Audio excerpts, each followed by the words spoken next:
minutes ago, a 4.2 magnitude earthquake struck near Santa Rosa, Sonoma County, California, USA. The tremor was recorded early morning on Tuesday, June 28, 2022, at 4:57 a.m. local time, at a very shallow depth of 0.2 miles below the surface.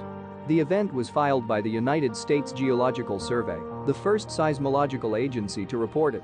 A second report was later issued by the citizen-seismograph network of RaspberryShake, which listed it as a magnitude 4.2 earthquake as well. A third agency, the European Mediterranean Seismological Center, EMSC, reported the same quake at magnitude 4.2.